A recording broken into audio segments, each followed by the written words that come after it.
Olá amigos, hoje vou tocar num aspecto diferente. Eu vou fazer um top 10 dos filmes da história onde tinham carros importantes nele, tá? Uma visão diferente do que eu estou acostumado a fazer no canal, né? Mas antes, já dá aquele tapa no like, curtam, compartilhem com os amigos, se inscrevam no canal e ative o sininho para notificações. Me ajudem nesse projeto para levar cada vez mais conteúdo aos fãs de carros e automobilismo.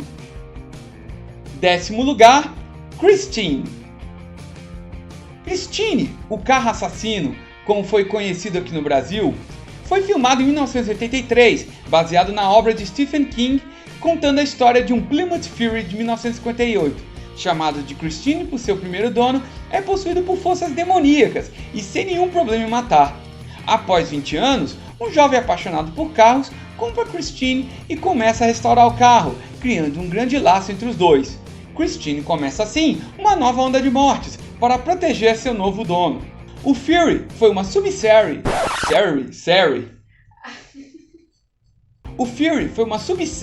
do Plymouth Belvedere de 1956 a 58. Esses Furies tinham interiores especiais, protetores de para-choque e motores 5.2 litros V8 com 2 carburadores que produziam 290 cavalos. O modelo 58 tinha um motor opcional 5.7 litros V8 chamado de Golden Commando, com 2 carburadores que produzia 305 cavalos. Todos eles possuíam transmissão de 3 marchas, manual e automática, tração traseira e incríveis 5 metros e 23 centímetros de comprimento. Por curiosidade, durante a produção do filme foram usados 23 automóveis da Plymouth, uma marca da Chrysler. Entre eles estão o protagonista Fury, assim como outros 2 modelos contemporâneos da marca, como o Belvedere e o Savoy. Foram produzidos 5.303 exemplares do Plymouth Fury 1958. 9ª posição, Kill Bill Volume 1. Xaná! Vou botar esse preto branco. Originalmente concebido como um único filme, foi lançado em 2 volumes. Kill Bill conta a história de vingança de Beatrix Kiddo, interpretada por Uma Thurman, contra seus ex-parceiros do Esquadrão Assassino das Víboras Mortais, que tentam assassiná-la no então dia do ensaio de seu casamento. Beatrix Kiddo usa a picape das gatinhas, assim como ficou chamada na dublagem para o português, para fugir do hospital, em que permaneceu por um longo tempo em coma após o ataque de um dos assassinos. A picape em questão era uma Chevrolet Silverado C2500 Crew Cab e vinha com opções de motores a diesel ou gasolina, sempre na configuração V6 com 160 cavalos na versão diesel e 180 na gasolina. No mercado norte-americano existiam também as versões com motor V8 de 300 cavalos que poderiam vir acompanhadas com câmbio automático de 4 velocidades. Um dos pontos mais marcantes dessa Silverado era seu design, claramente inovador para a época do lançamento do filme. Apesar de ser considerada leve, a picape era bem grande, com seus 5,10 metros de comprimento, com entre-eixos de 3,12 metros e pesava cerca de 1.755 kg. Uma curiosidade é que essa picape das gatinhas foi usada por Lady Gaga e Beyoncé no clipe da música Telephone, em que as duas contracenavam juntas. 8ª posição, Pequena Miss Sunshine. Este filme, lançado em 2006, conta a história de uma família com várias diferenças e problemas. Em meio a tudo isso, surge a notícia que a pequena Olive consegue uma classificação para um concurso de beleza para crianças na Califórnia. Todos juntos então precisam levar a pequena Olive, sonhadora e desengonçada, com o único meio de locomoção que podia levar toda a família, uma Kombi amarela bastante usada.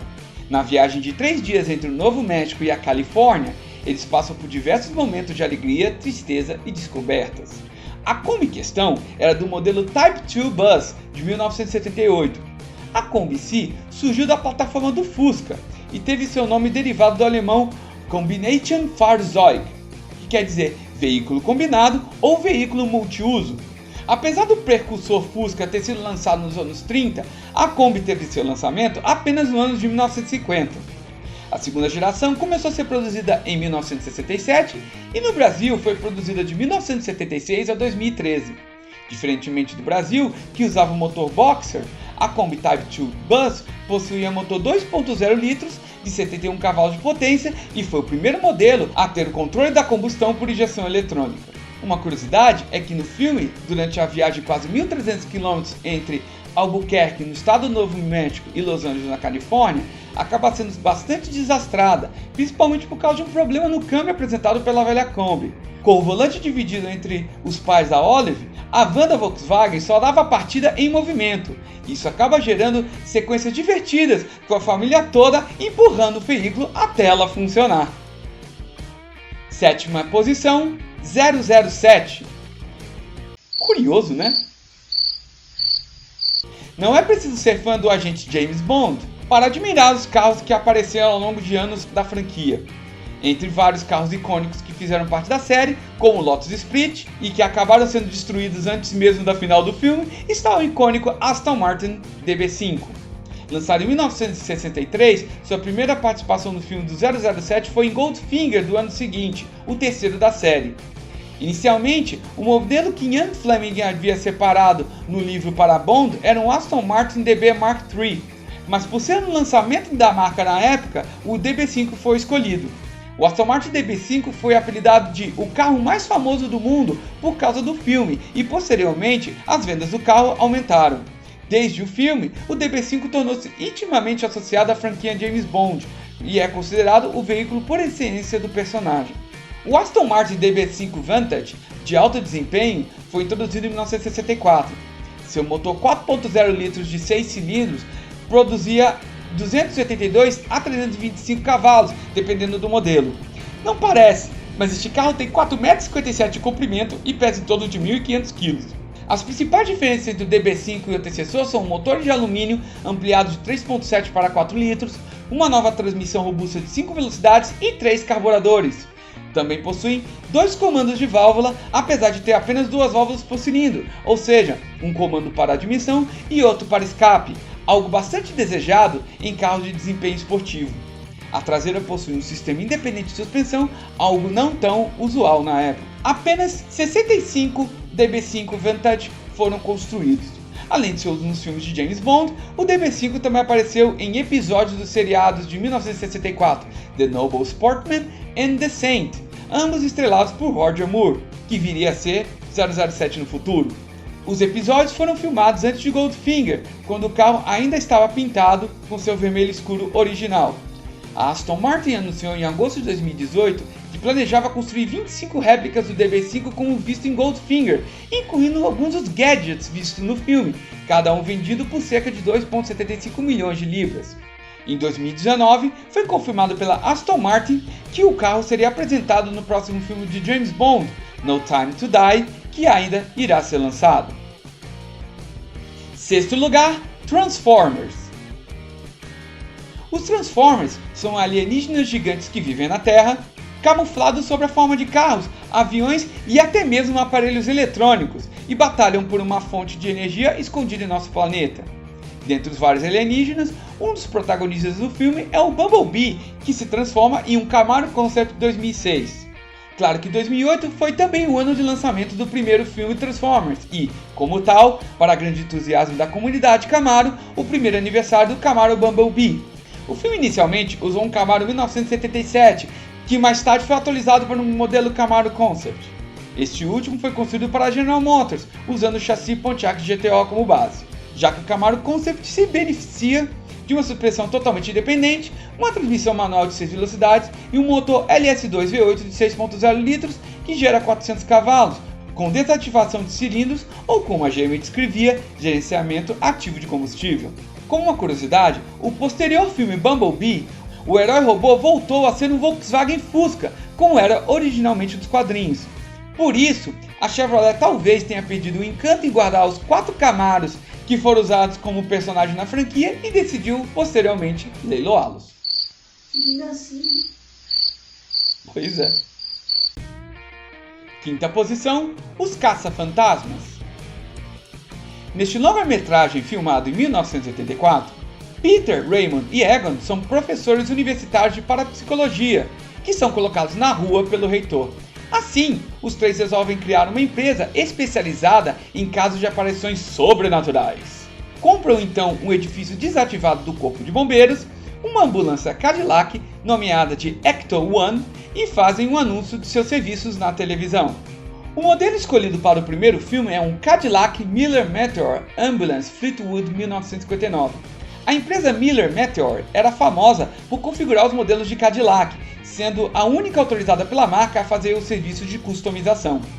A empresa fazia station wagons, mais conhecido como peruas, exclusivamente para serem carros funerários ou ambulâncias, mas foram feitas também limousines da mesma carroceria. A linha Cadillac de 59 era conhecida pelos exuberantes rabos de peixe, sendo mantidos pela Miller Meteor nos veículos adaptados. Eram vendidos com motores V8 de 325 cavalos, com câmbio automático de 3 marchas e com mais de 5,5 metros de comprimento. Ou seja, uma verdadeira banheira. Uma curiosidade que para o filme, Steve Dane foi Não dá.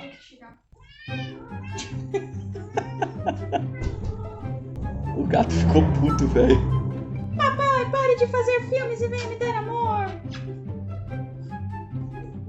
Como curiosidade para o filme, Steve Dane foi encarregado da construção da viatura e não George Barris, que erroneamente é tido como idealizador.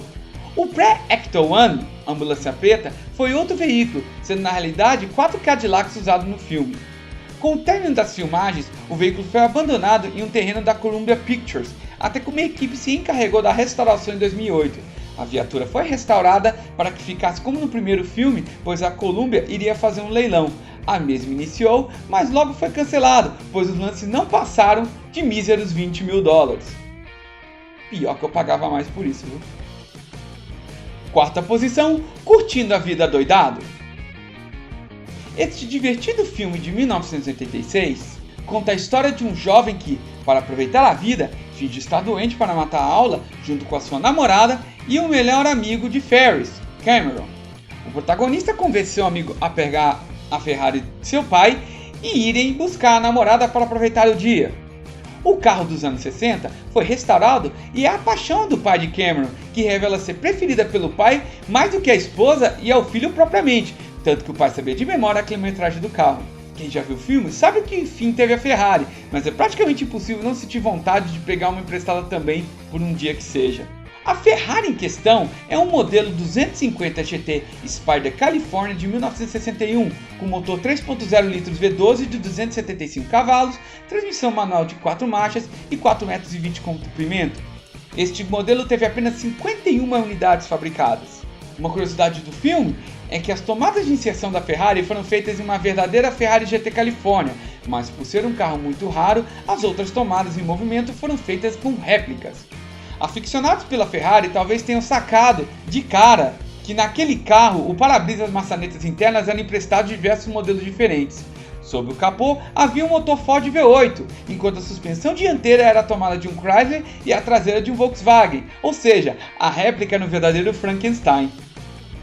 Um fabricante de portões automáticos de garagem resolveu reviver um momento icônico do filme comercial, mas com algumas pequenas diferenças. A principal dela, a Ferrari foi substituída por um Jaguar E-Type.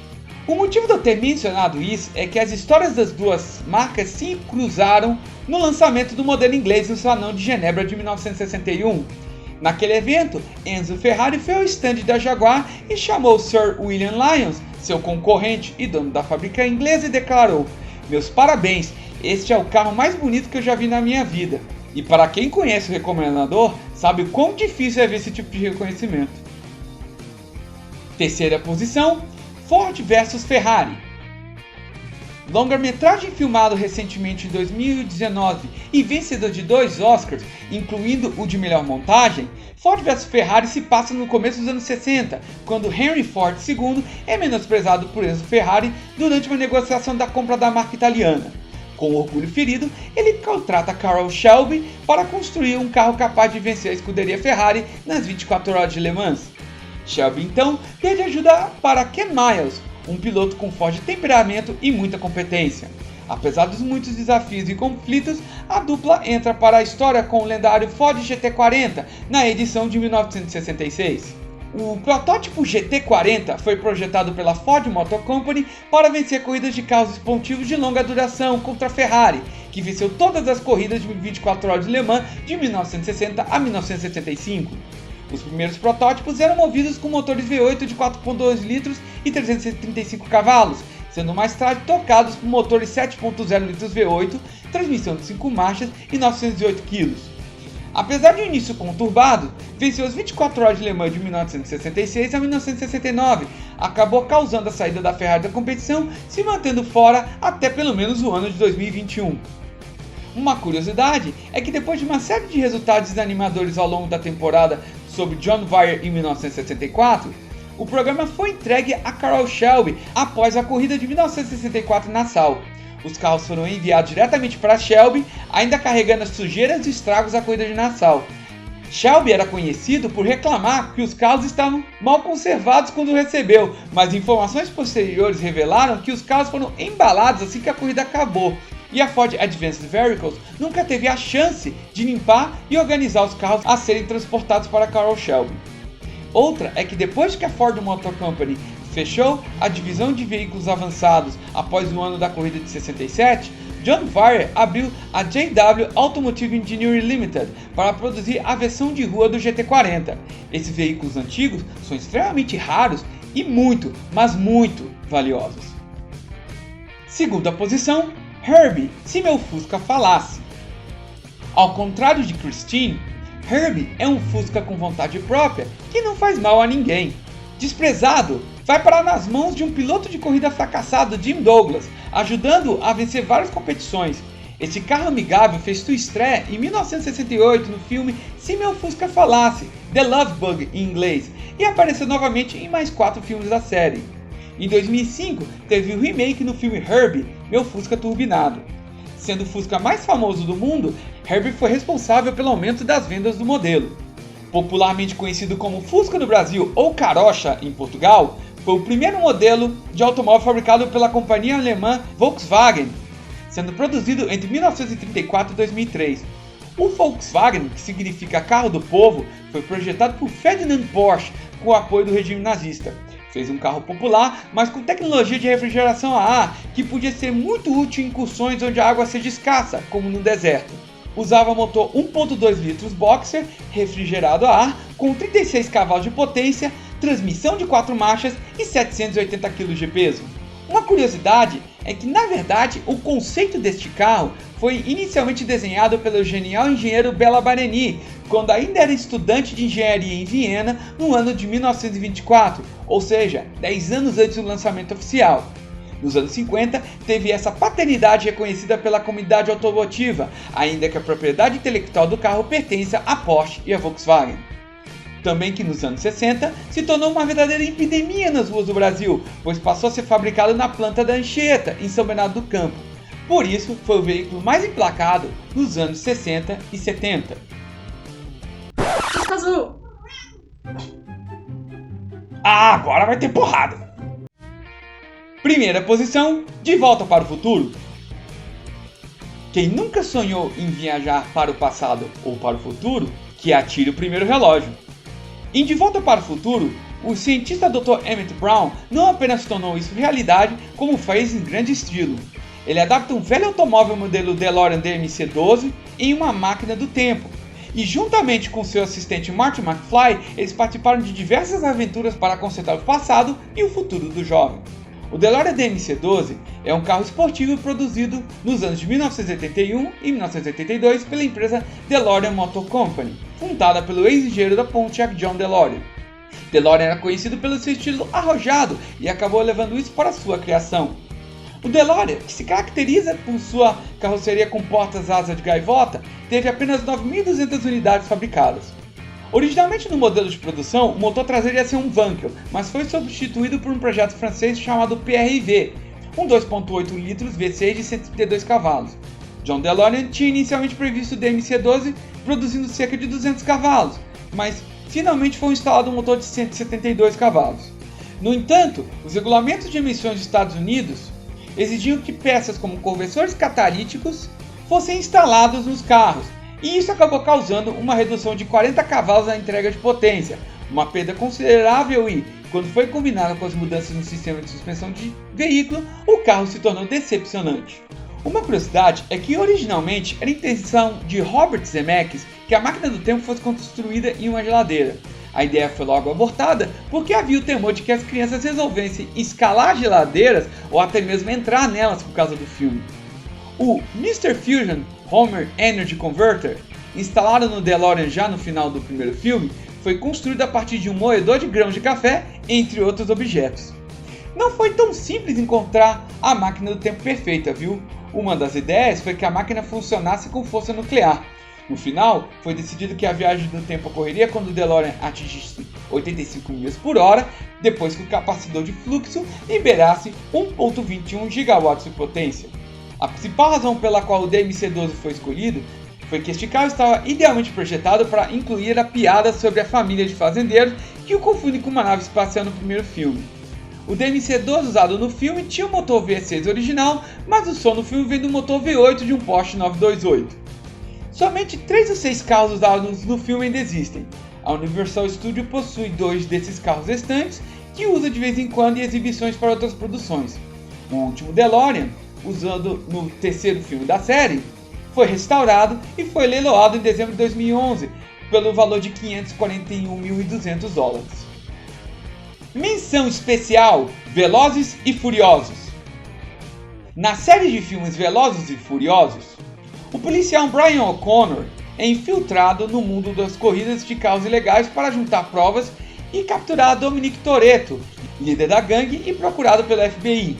Como a franquia de Velozes e Furiosos tem uma série de carros que podemos citar, vamos usar ter apenas os carros de Toretto e Brian mais usados no primeiro filme da série, e que na minha opinião são os mais icônicos. O carro do Brian é um Toyota Supra Mark IV 1993. Marcante no primeiro filme, o Supra laranja foi um dos personagens chaves da película.